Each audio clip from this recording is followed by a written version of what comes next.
Iya. Dia cerita bagaimana nanti dia akan disalib dan sebagainya. Dan dia cerita lagi, tapi jangan khawatir, aku tidak tinggalkan kau yatim piatu. Itu ngomong dia sama murid-muridnya, aku tidak tinggalkan kau yatim piatu. Masa itu bicara tentang nanti kedatangan dia hari kiamat, atau kedatangan dia di zaman akhir atau akhir zaman? Masa begitu? Enggak lah. Haleluya. Dia bilang, tenang, jangan khawatir, aku tidak tinggalkan kau yatim piatu. Keloteng Yerusalem kau. Keloteng Yerusalem. Makanya Yohanes 14 ayat 26. Dalam namaku, dalam nama Yesus. Roh Kudus datang dalam nama Yesus, bukan nama yang lain. Terus Bapa yang mengutus Roh Kudus, tapi dalam nama Yesus. Tapi kalau aku pergi, aku akan mengutus dia. Yesus akan mengutus roh penghibur. Roh penghibur itu berarti Roh Kudus. Roh penghibur bukan beda dengan Roh Kudus, dengan roh lain. Bukan. Roh penghibur itu roh kebenaran, itu ya Roh Kudus itu.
Haleluya.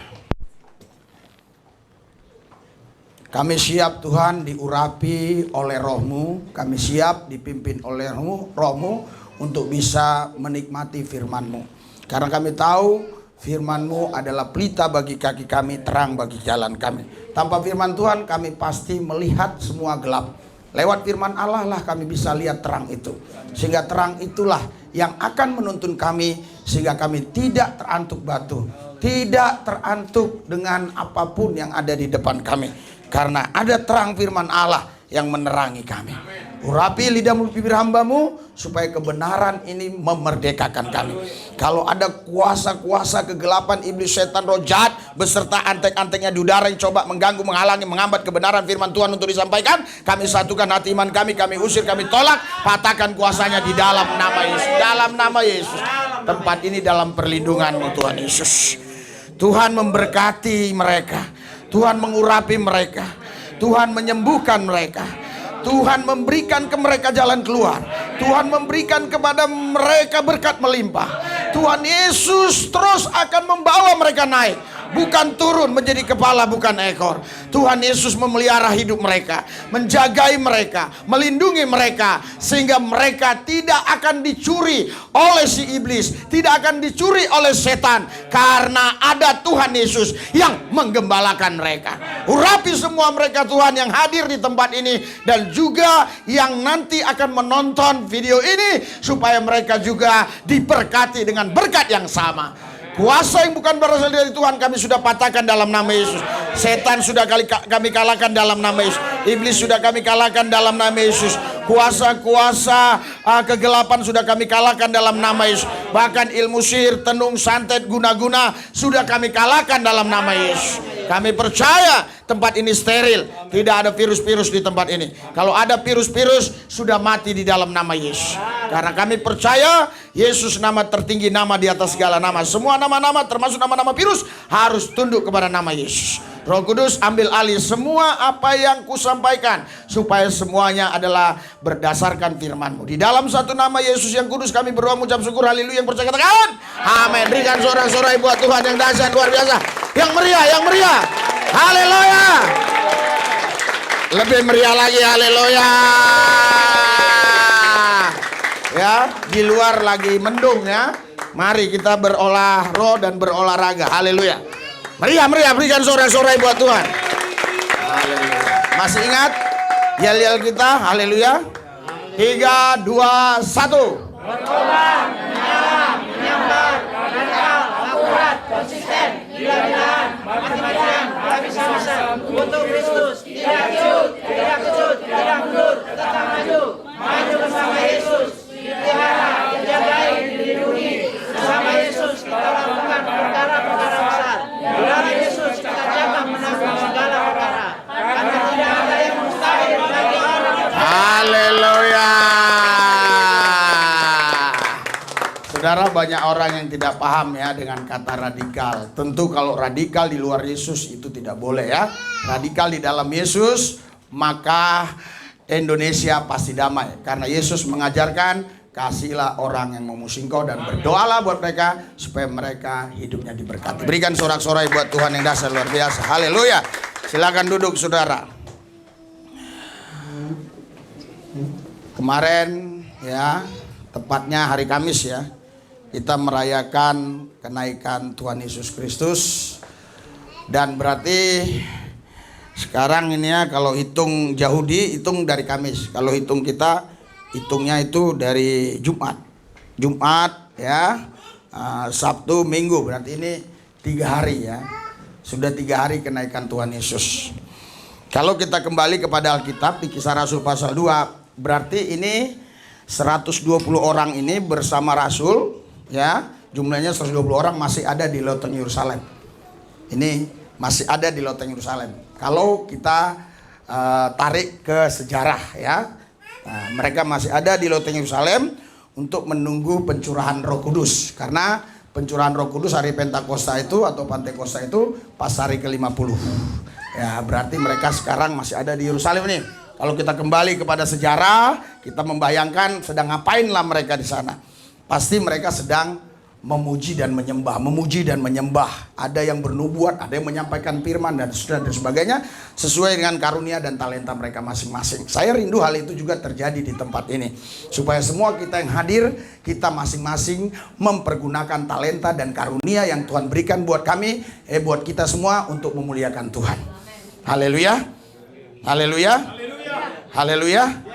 Saudara, Bapak Ibu sekalian, Roh Kudus itu dicurahkan untuk semua orang. Karena Alkitab katakan di Yoel pasal 2, semua orang akan menerimanya ya. Namun berjalannya waktu ya, ada ayat-ayat tertentu yang menjadi perdebatan.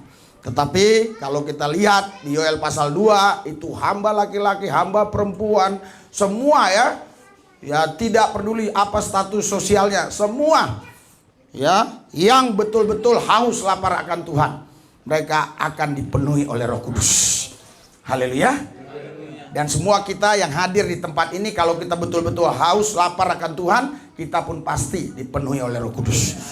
Karena itu saudara, hari ketiga, hari keempat, besok hari kelima, hari keenam, hari ketujuh, hari ke-8, seterusnya ya, dan sampai hari ke-10, berarti 40 tambah 10, 50, di situ pencurahan Roh Kudus. Maka saudara mulai sekarang harus persiapan, supaya ketika Anda mengalami ya pencurahan Roh Kudus itu di dalam diri Anda masing-masing, Anda tidak lagi kaget, tidak lagi Anda terkejut, apa ini?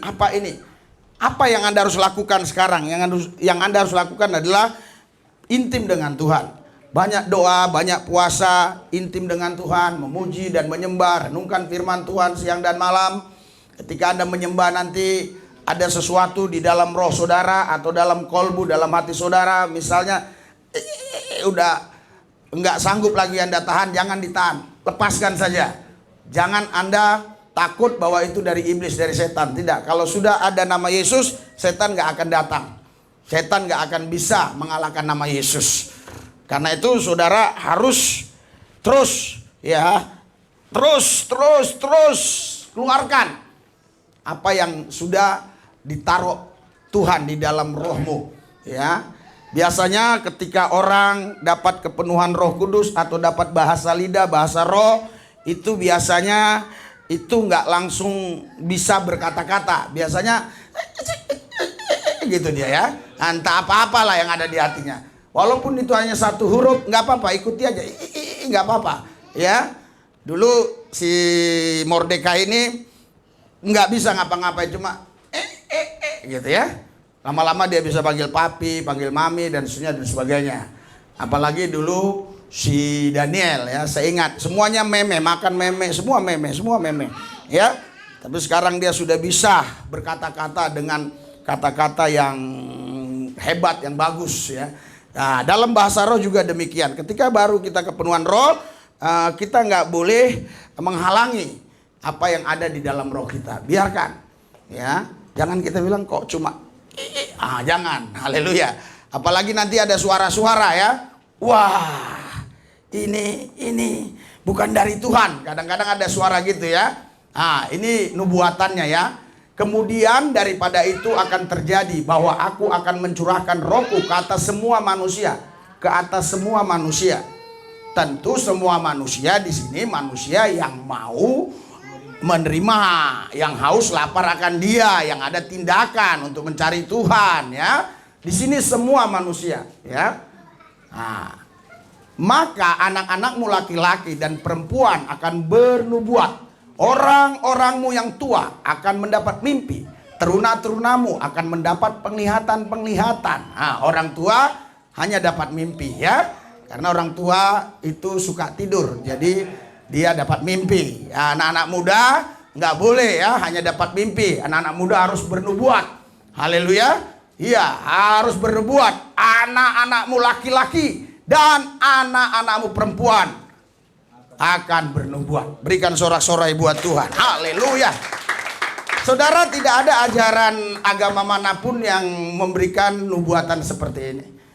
Dan tidak ada ajaran agama manapun yang memberikan janji seperti ini. Hanya janji yang ada dalam firman Allah. Bahkan agama Kristen pun tidak menjanjikan. Yang menjanjikan adalah firman itu sendiri. Haleluya. Haleluya. Jangan dihilangi, biarin di situ dulu. Haleluya. Iya, ya.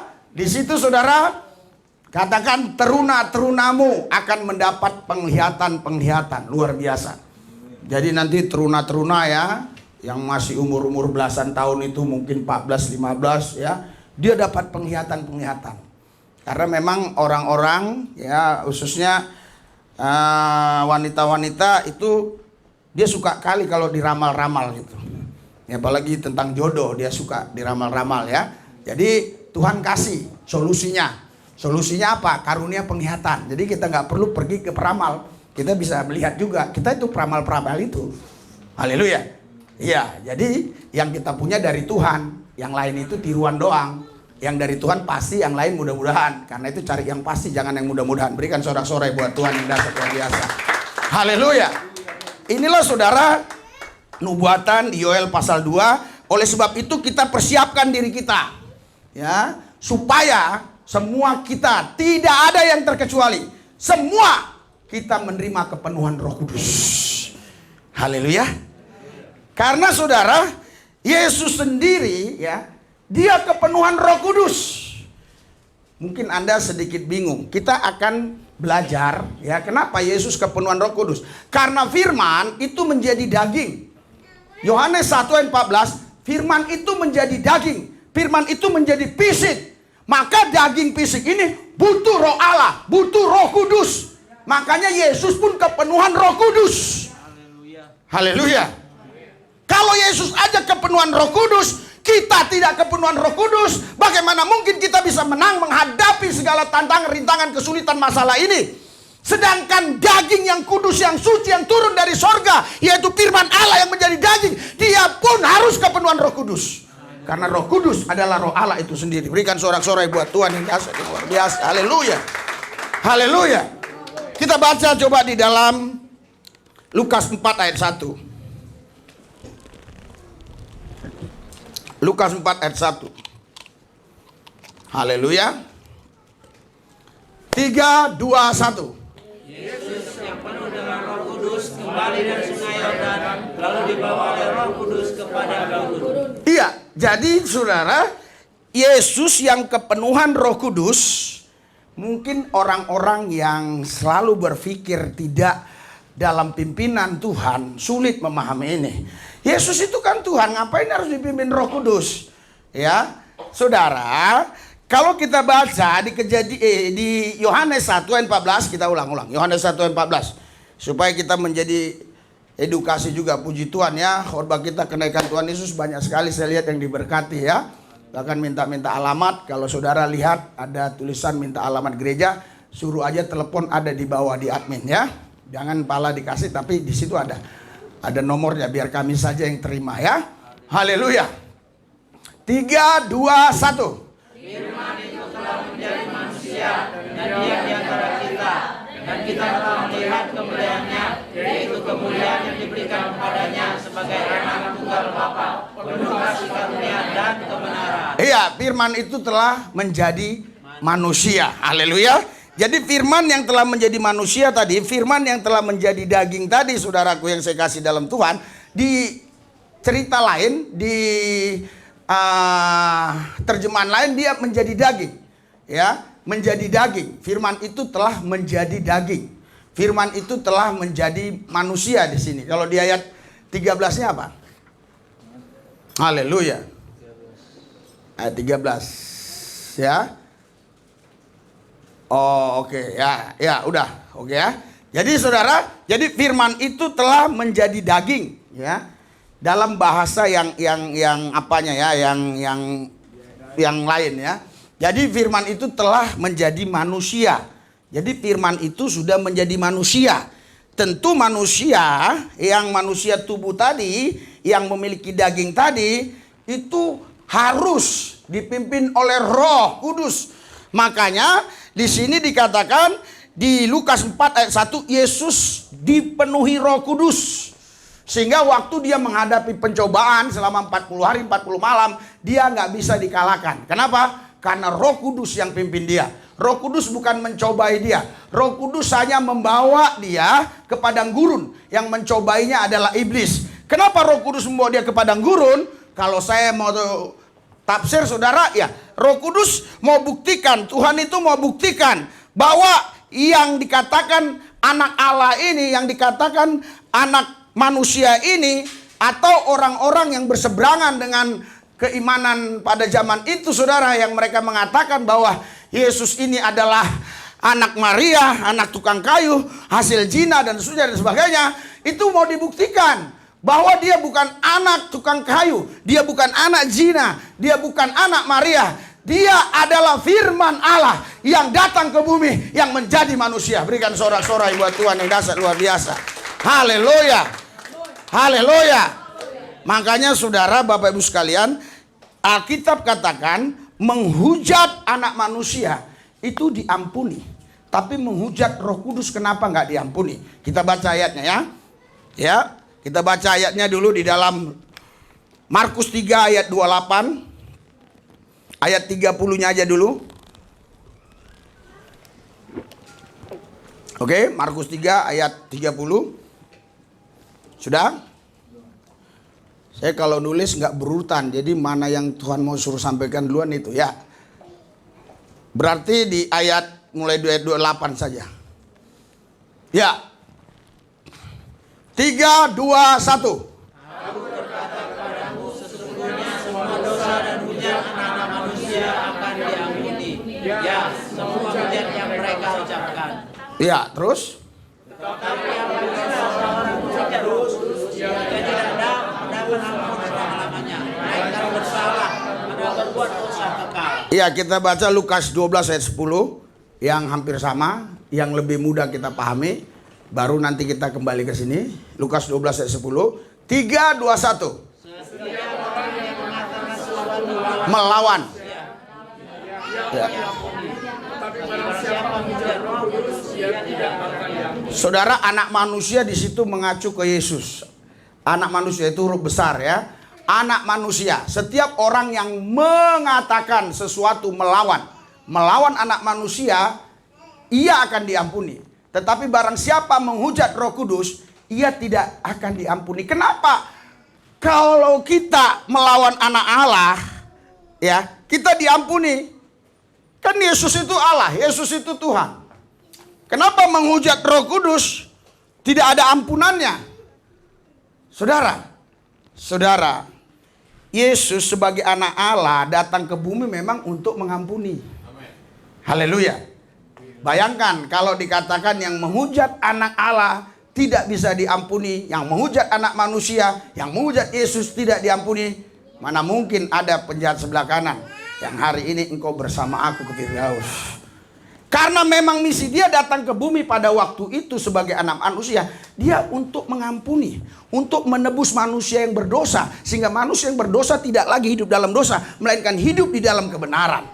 Itu sebabnya melawan anak manusia diampuni. Tetapi barang siapa menghujat Roh Kudus, ia tidak akan diampuni. Kenapa? Karena Roh Kudus itu adalah Roh Allah itu sendiri.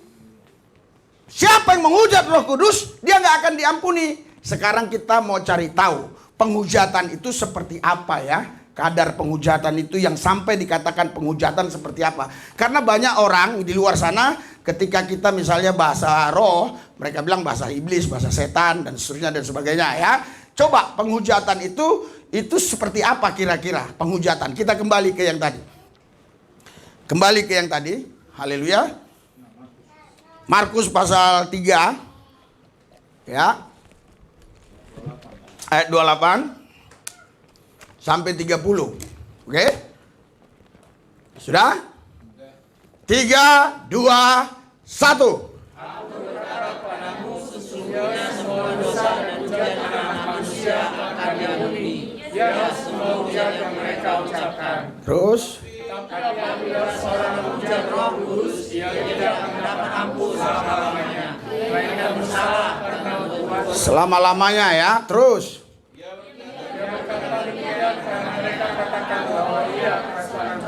Saudara, kalau Anda baca dari ayat pertama dalam konteks ini semua ya, dalam original teksnya atau dalam tekstual konteksnya, saudara, ini Yesus menyembuhkan banyak orang, ya, orang-orang sakit, kerasukan setan dan sebagainya. Terus orang-orang yang nggak suka dia, kelompok-kelompok orang Yahudi, entah itu ahli Taurat, orang Farisi dan sebagainya, berkata bahwa Yesus ini adalah kerasukan setan. Jadi Yesus bilang, kalau kau menghujat aku tidak apa-apa, kau kuampuni, tapi kau menghujat karya Roh Kudus yang di dalam aku. Berikan sorak-sorai buat Tuhan. Jadi siapa yang menghujat karya Roh Kudus tidak akan diampuni. Haleluya. Makanya saudara, ketika kau dihujat, ya biarin aja. Kalau memang itu pimpinan Roh Kudus, ya, dan orang lain katakan bahwa kita itu dipimpin oleh setan, biarin aja. Nanti dia akan menanggung akibatnya. Ada satu orang, gak usah saya sebut, sekarang udah sakit-sakitan, suka di YouTube menghujat saya, bahasa roh, bahasa setan. Sekarang sering sakit-sakitan ya, sering dibawa ke rumah sakit. Ya luar biasa saudara. Jadi digoreng-goreng pihak sebelah ya. Saudara, karena apa? Karena Roh Kudus itu Roh Allah itu sendiri. Itu sebabnya Yesus bilang gini. Yesus mau bilang begini sama orang-orang yang menghujat dia waktu dia menyembuhkan orang, mengusir setan. Oke lah, kalau kau menghina aku gak apa-apa. Tapi kau menghina yang di dalam aku. Ini karya rohnya. Ini Roh Allah, Roh Kudus. Karya Roh Allah. Kau menghina Allah, kau menghujat Allah. Itu yang membuat engkau tidak akan diampuni. Nah, jadi biar kita paham ya, penghujatannya sampai seperti itu, saudara. Coba kita baca di Ibrani 6 ayat 6. Seperti apa kira-kira? Ibrani 6 ayat 6. Ya. 3, 2, 1. Namun yang bukan lagi tidak mungkin dibarui sekali lagi. Biasa demikian, jika mereka tobat, sebab mereka menjadikan lagi yang Allah bagi diri mereka dan menghinanya di muka umum. Saudara, ini sedikit ada perbedaan, saudara. Ini mengacu kepada Yesus. Ya, tadi mengacu kepada Roh Kudus. Saudara, ketika Yesus bangkit dari kematian, tidak boleh dihujat lagi. Dia bukan anak Allah yang seperti waktu dia datang ke Bethesda, ya, yang waktu dia datang ke sumur Yakub, yang waktu dia datang ke haleluya, ke ahli Taurat dan orang Farisi. Bukan. Ketika dia bangkit, ya, dia bukan anak manusia lagi. Dia Allah. Tidak ada lagi kemanusiaannya, dia Allah seutuhnya. Haleluya. Itu sebabnya di sini dikatakan, namun yang murtad lagi tidak mungkin dibaharui sekali lagi sedemikian hingga mereka bertobat, sebab mereka menyalibkan lagi anak Allah bagi diri mereka dan menghinanya di muka umum. Kalau Anda baca dari ayat pertama, di situ orang yang sudah mendapat karunia-karunia roh, orang yang sudah dapat talenta, orang yang sudah melayani Tuhan, tapi akhirnya dia murtad. Haleluya. Di situ dikatakan murtad lagi, berarti ada 2 kali murtad.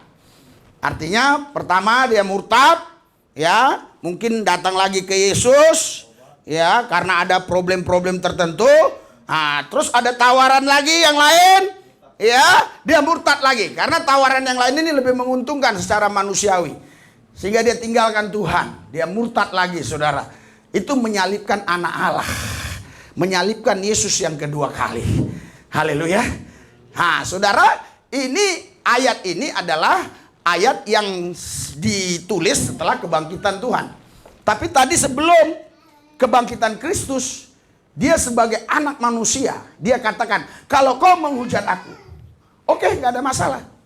Aku ampuni karena aku datang untuk mengampuni itu. Tapi kau menghujat roh Allah, karya roh Allah yang ada di dalamku.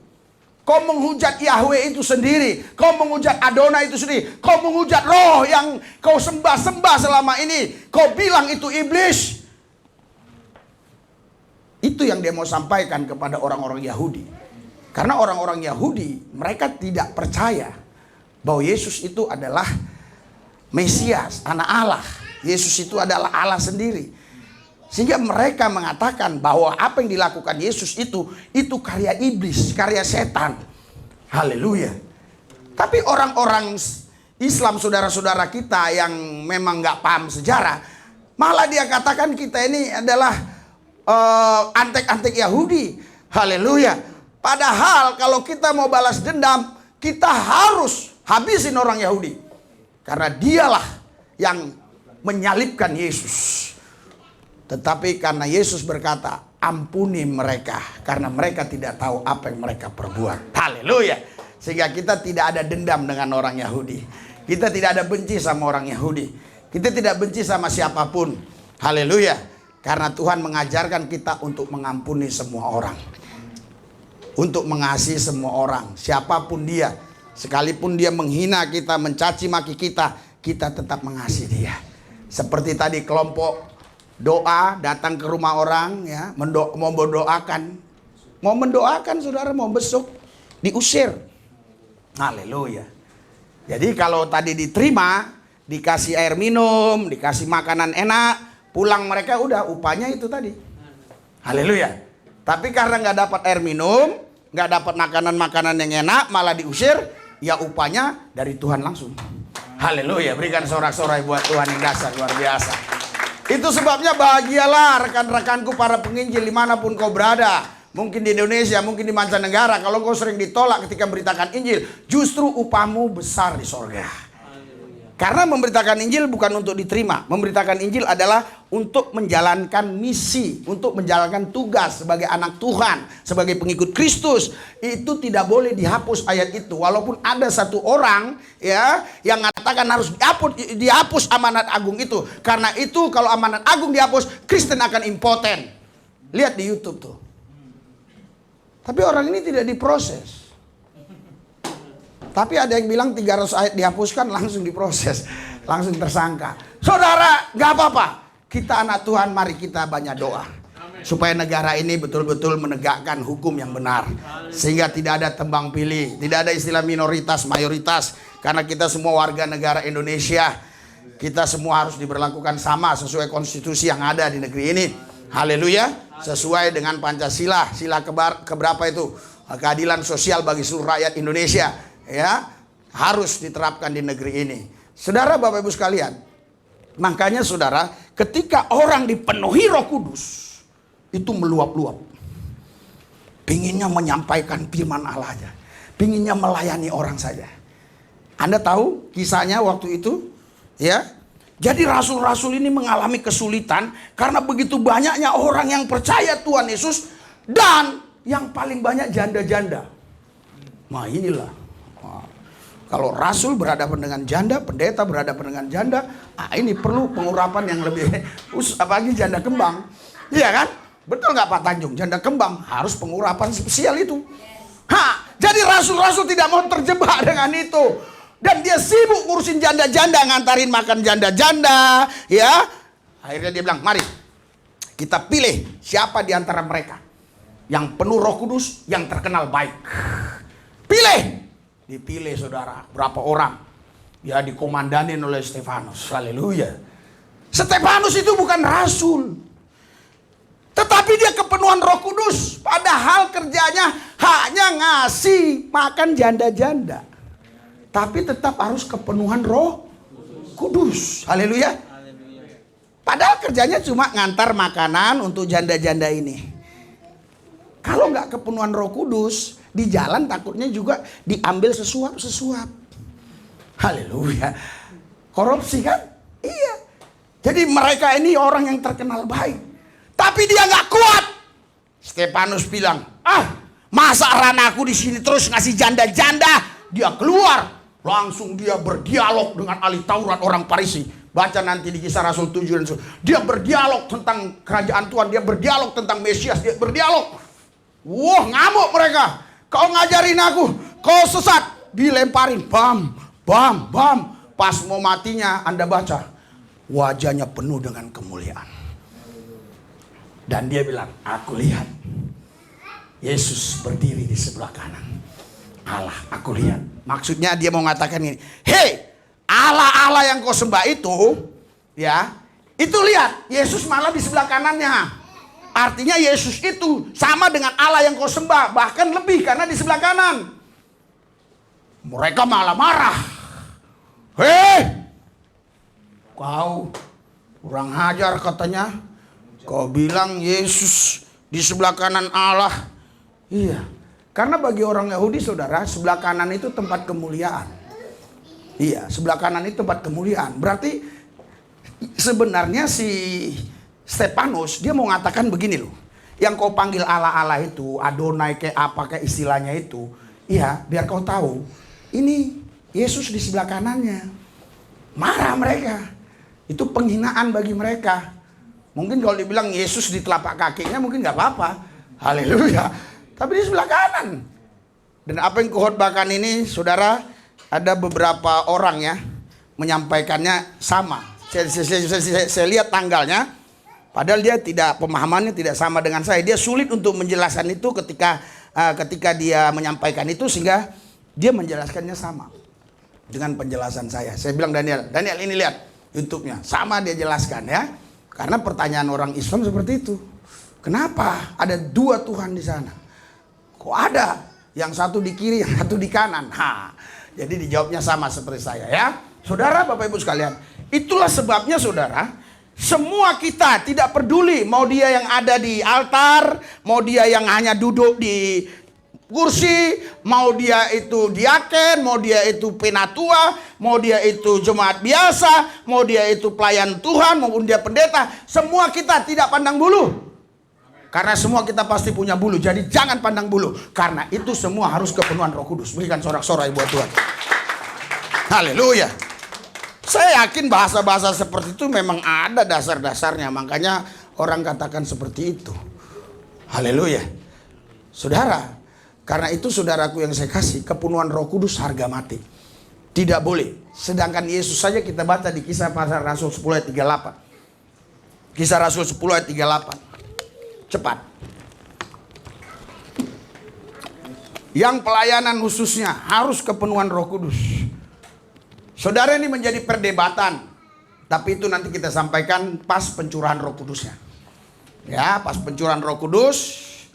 Sehingga nanti yang ngikutin terus. Karena yang kemarin cukup banyak yang ngikuti ibadah kenaikan itu ya. Karena langsung diupload, makanya kalau bisa langsung diupload biar mereka ini ya.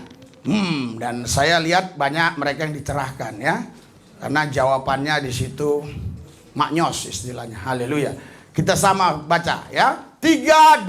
2, 1. Yaitu tentang Yesus dari Nazaret, bagaimana Allah mengurapi dia dengan Roh Kudus dan kuat kuasa. Dia yang berjalan berkeliling sambil berbuat baik dan menyembuhkan semua orang yang dikuasai iblis, sebab Allah menyertai dia. Saudara, Yesus yang tubuh, Yesus yang daging, dia butuh pengurapan Allah. Dia butuh kuasa Roh Kudus. Di sini pakai pengurapan Allah, jangan diartikan oh Allah beda dengan Roh Kudus. Beda, bukan beda. Ya, ini bahasa saja. Nggak mungkin di situ bahasanya langsung Roh Kudus. Ya, jadi Allah yang kau pahami itu telah mengurapi Yesus dengan Roh Kudus.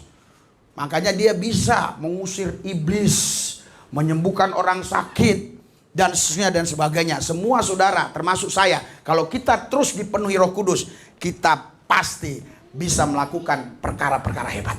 Berikan sorak-sorai buat Tuhan. Haleluya.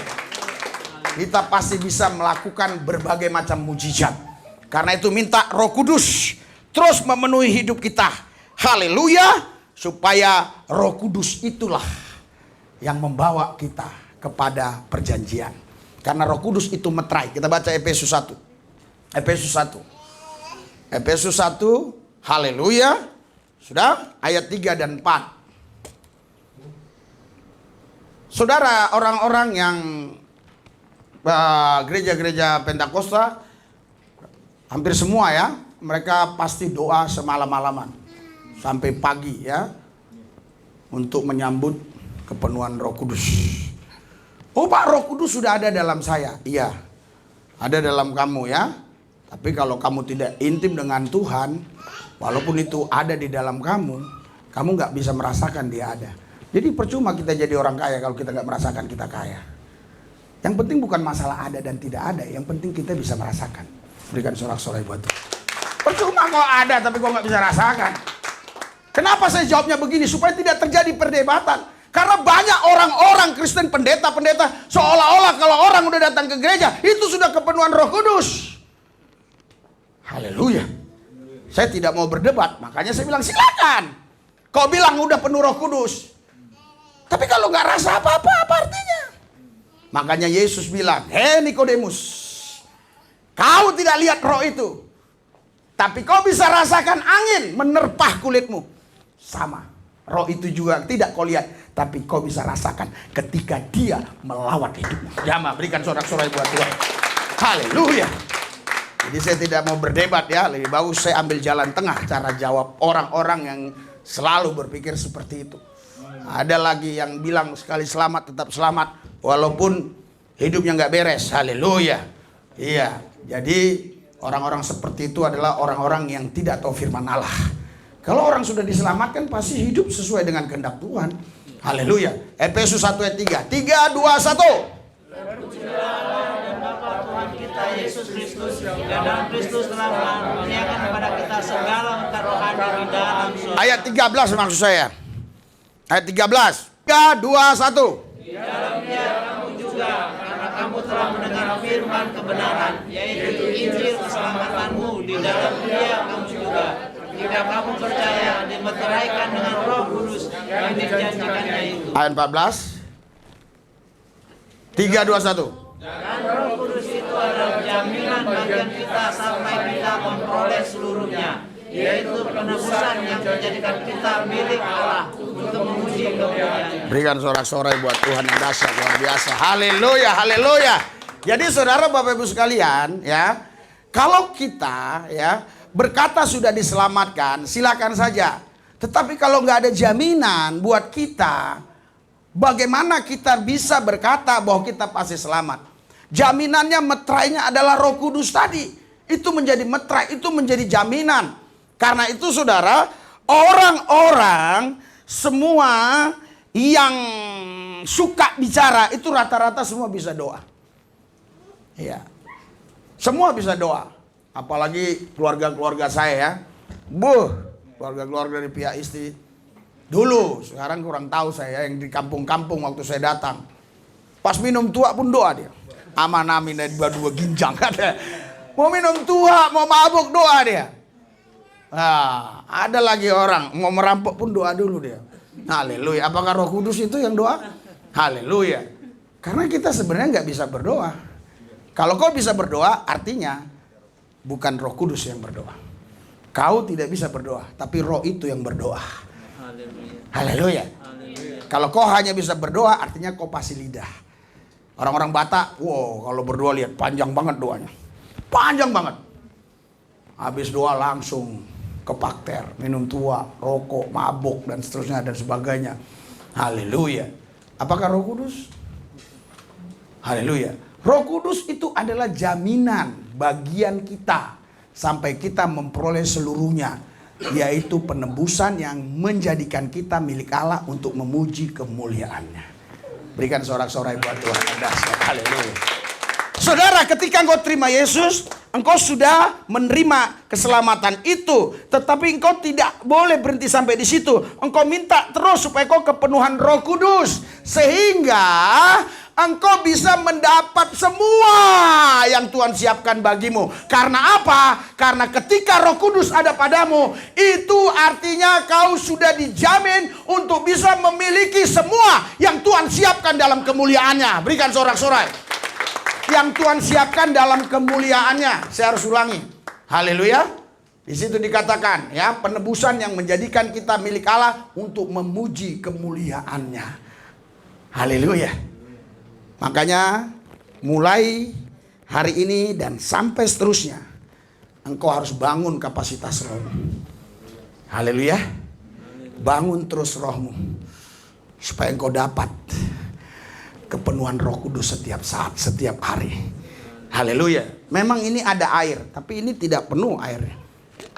Ya, yang Tuhan mau, engkau tidak hanya sekedar punya, tapi engkau bisa merasakan Dia setiap saat. Kau bisa menikmati Dia setiap saat. Percuma orang kaya kalau nggak bisa menikmati kekayaannya. Mendingan orang miskin tapi perasaan kaya, daripada orang kaya perasaan miskin. Karena orang kaya yang perasaan miskin itu akan membuat orang banyak stres. Tapi orang miskin yang perasaan kaya membuat banyak orang jadi gila. Hei, gila lu katanya. Akhirnya dia juga ikut gila. Haleluya. Haleluya. Hanya orang yang cerdas yang tahu bahasa saya. Oleh sebab itu saudara, di sini yang penting adalah engkau bisa setiap hari kepenuhan Roh Kudus. Haleluya. Ya. Ini hari ketiga, besok hari keempat, seterusnya persiapkan. Makanya Ibu Gembala kemarin setelah kenaikan Tuhan Yesus, dia ngomong, kita nggak ada kumpul ini untuk doa cari kepenuhan Roh Kudus, dia bilang. Haleluya. Kan tadi kamu ngomong, iya saya ngomong, cuma saya nggak mau paksa mereka. Kalau saya paksa mereka, kalau mereka, woi nanti kita semua kumpul gini, atau nggak hadir, nanti saya kecewa. Ataupun hadir tapi cuma dua orang. Nah, kecewa. Makanya saya hanya kasih gitu aja, ngomong aja, aku bilang. Ya kalau nanti datang kita layani. Saya bilang begitu. Haleluya. Ternyata yang datang nggak ada. Haleluya. Karena Anda sudah terlalu kepenuhan. Jadi Anda tidak bisa lagi terima karena terlalu kepenuhan. Anda takut kalau nanti banjir. Haleluya. Oleh sebab itu saudara, kosongkan. Karena sudah banyak sekali itu yang di dalam hatimu itu, kosongkan, di dalam otakmu itu kosongkan. Supaya Roh Kudus yang menguasainya. Haleluya. Haleluya. Jadi Roh Kudus itu jaminan. Kalau kau punya Roh Kudus, semua yang Tuhan punya itu punyamu. Karena kau sudah dapat legalitas. Udah dapat sertifikat. Udah dimeteraikan. Sehingga semua apa yang Tuhan punya itu adalah milikmu. Makanya kalau Anda baca di Kisah Rasul di situ, waktu rasul-rasul datang, kalian sudah percaya Yesus. Nanti kalau nggak salah Kisah Rasul 18-19, kalian sudah percaya Yesus, sudah. Terus mereka rasul-rasul bicara tentang Roh Kudus. Apa itu Roh Kudus? Berarti kamu belum dibaptis dengan Roh Kudus? Belum. Mereka dibaptis lagi dengan Roh Kudus. Makanya kalau Anda lihat pembaptisan Yohanes, dia bilang, aku hanya membaptis kau dengan air. Tapi ia akan datang. yang membuka tali kasutnya pun aku tidak lalai. Dia akan membaptis kamu dengan Roh Kudus. Berikan sorak-sorai buat Tuhan yang dahsyat luar biasa. Haleluya. Jadi Anda tidak hanya dibaptis dengan air ya. Harus ada baptisan Roh Kudus. Haleluya. Saudara, jadi Roh Kudus itu memenuhi kehidupan Yesus sebagai anak manusia. Makanya waktu Yesus belum bangkit tidak ada istilah Roh Yesus. Waktu Yesus belum bangkit tidak ada istilah Roh Kristus. Tapi setelah dia bangkit ada beberapa ayat yang menggunakan Roh Yesus dan Roh Kristus. Kenapa demikian? Kita buka di dalam Kisah 16 ayat 7. Kisah 16 ayat 7. Haleluya. Sebelum bangkit nggak ada istilah bahasa begini. Sebelum bangkit, setelah bangkit baru ada istilah begini. 3, 2, 1. Dan setibanya di Misia, mereka mencoba masuk ke daerah Bitinia. Tapi Roh Yesus tidak mengizinkan mereka. Roh Yesus. Sebelum kebangkitan Yesus tidak ada. Istilah Roh Yesus tidak ada. Itu Roh Kudus. Tapi setelah kebangkitan Yesus ada Roh Yesus. Apakah itu berbeda? Hanya orang-orang yang gak dekat dengan Tuhan yang tidak bisa memahami itu. Baca selanjutnya di Filipi 1 ayat 19. Yang paling lengkap Filipi 1 ayat 19. 3, 2, 1. Karena aku tahu bahwa sudah semuanya ini dalam keselamatanku oleh doamu dan pertolongan Roh Yesus Kristus. Roh Yesus Kristus. Itu sebabnya coba kau baca di dalam Yohanes 16. Yohanes 16. Ya, biar mereka sendiri yang berpikir dan Anda pun berpikir. Kenapa sebelum kebangkitan Tuhan Yesus tidak ada kata begini? Roh Kudus, Roh Kudus. Bahkan di perjanjian lama sudah ada kata-kata Roh Kudus. Oke. Kita buka apa tadi? Yohanes 16. Haleluya. Ayat yang ke Yohanes 14 kalau nggak salah ya. Yohanes 14 ayat yang ke 18. Saya nggak tulis ini ya. Banyak yang saya nggak tulis. Yohanes 14 ayat 18. Kita baca. Yohanes 14 ayat 18. Oke. 3, 2, 1. Aku tidak akan meninggalkan kamu sebagai yatim. Aku akan kembali kepadamu.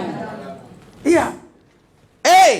Dia cerita bagaimana nanti dia akan disalib dan sebagainya. Dan dia cerita lagi. Tapi jangan khawatir. Aku tidak tinggalkan kau yatim piatu. Itu ngomong dia sama murid-muridnya. Aku tidak tinggalkan kau yatim piatu. Masa itu bicara tentang nanti kedatangan dia hari kiamat? Atau kedatangan dia di zaman akhir atau akhir zaman? Masa begitu? Enggak lah. Haleluya. Dia bilang, tenang, jangan khawatir. Aku tidak tinggalkan kau yatim piatu. Ke loteng Yerusalem kau. Ke loteng Yerusalem. Makanya Yohanes 14 ayat 26. Yohanes 14 ayat 26. Jangan terpisah-pisah. Oke?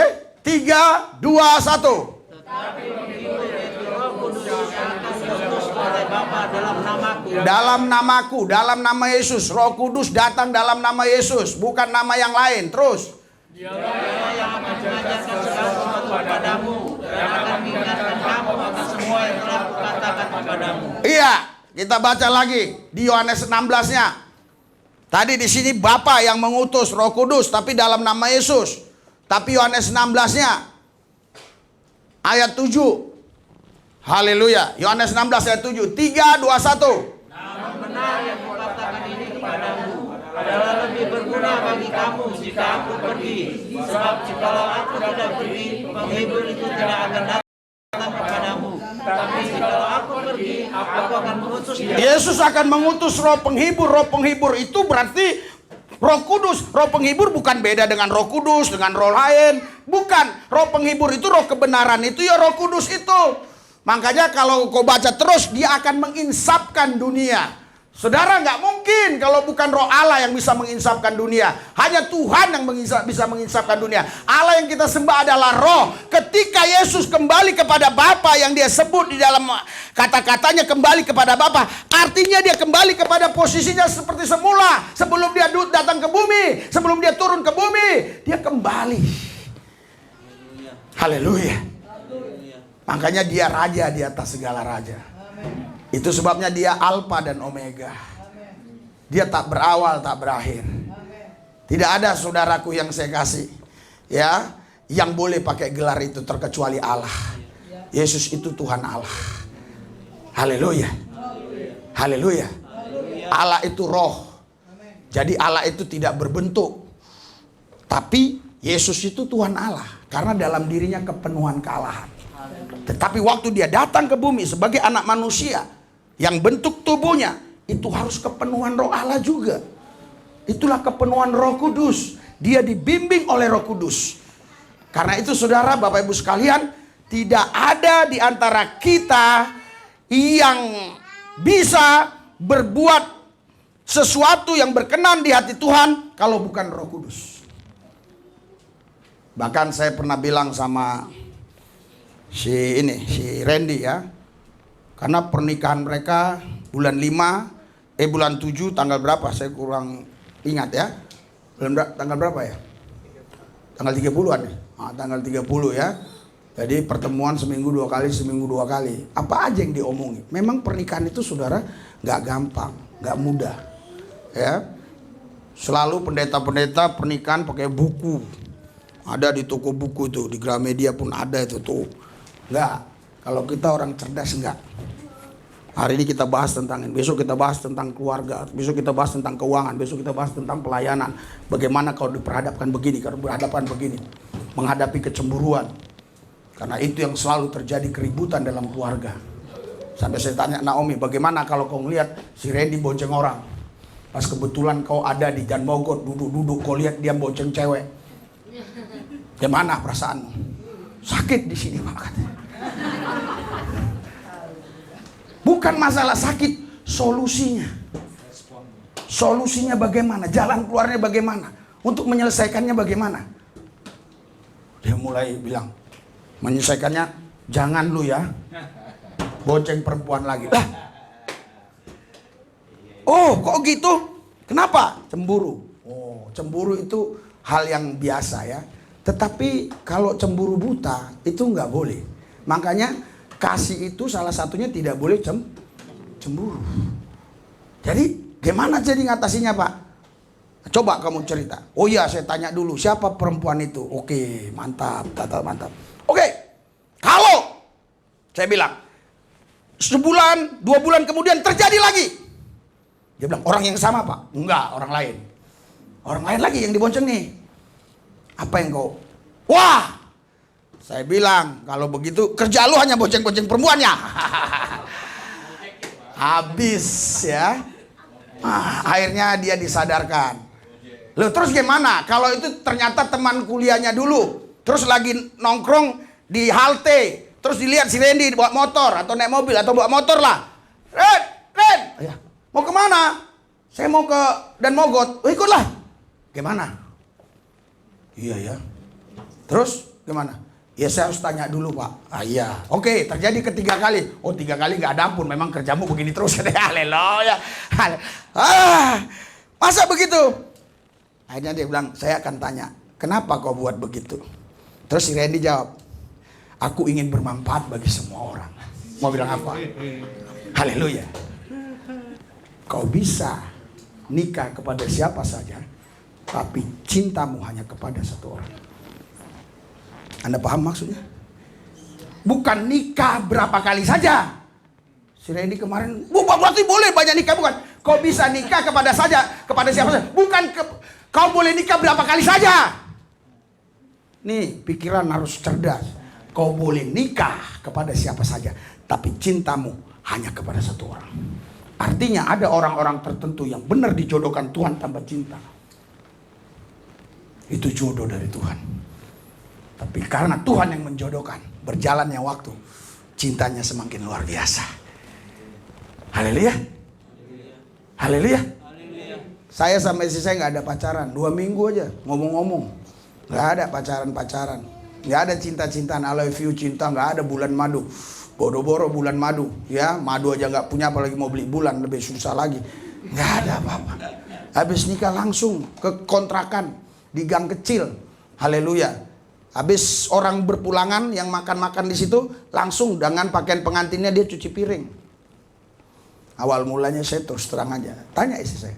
Awal mulanya kami kurang harmonis sebagai dalam hubungan suami istri, biasa-biasa. Tapi makin kami tua, makin harmonis. Makin saya memahami, oh ternyata kelemahan istri saya tidak boleh ditanya masalah uang. Tidak boleh. Jadi saya tidak boleh. Benar. Karena yang lain dia bisa ditanya. Yang penting jangan masalah uang. Langsung dia bilang, emang kau pikir ku kasih ke keluargaku? Karena setiap minggu saya harus turun 4,5 juta. Haleluya, bayangkan. Itu udah gaji manajer, saudara. Itulah hebatnya Tuhan kita ini, dahsyat luar biasa. Berikan sorak-sorai buat Tuhan. Saya aja kadang-kadang, Tuhan luar biasa banget ya. Kok bisa ya sampai hari ini gereja ini terus berdiri begini ya. Padahal kolekte kita itu saudara, itu nggak sampai 4 juta, 3 juta pun kadang nggak sampai. Kemarin cuma 2 juta berapa gitu. Padahal setiap minggu kita ibadah makan. Kemarin kenaikan Isa masih makan. Sekali masak itu 1 juta lebih. Iya kan? Kok bisa ya? Kenapa saya sampaikan ini? Supaya semua meniru Pak Tanjung. Pak Tanjung nggak tunggu-tunggu dia. Nggak tunggu hari Minggu. Dapat langsung dia datang. Iya.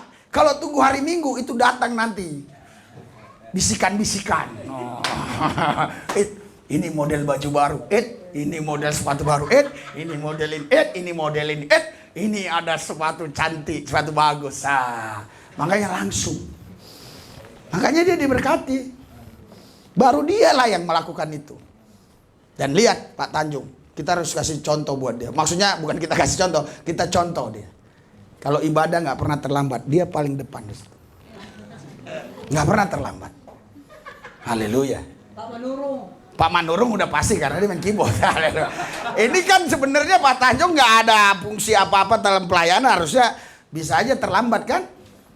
Itu saya percaya ada Roh Kudus yang meluap-luap seperti Stefanus. Sampai dirajam batu Stefanus mati. Haleluya. Jadi saudara, karena itu saudara, ya setelah kita baca lagi ya, Roh Yesus Kristus ini ya. Ya. Haleluya. Namun benar yang kukatakan ini kepadamu adalah lebih berguna bagi kamu jika aku pergi. Sebab jikalau aku tidak pergi, penghibur itu tidak akan datang kepadamu. Tetapi jika aku pergi, aku akan mengutus dia kepadamu. Jadi Yesus mengutus Roh Kudus. Haleluya. Tapi Roh Kudus datang dalam nama Yesus. Gimana ini bahasanya?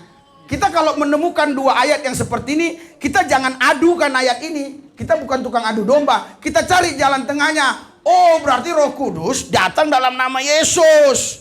Berarti Roh Kudus itu datang dalam nama Yesus. Jadi tidak terpisah-pisah.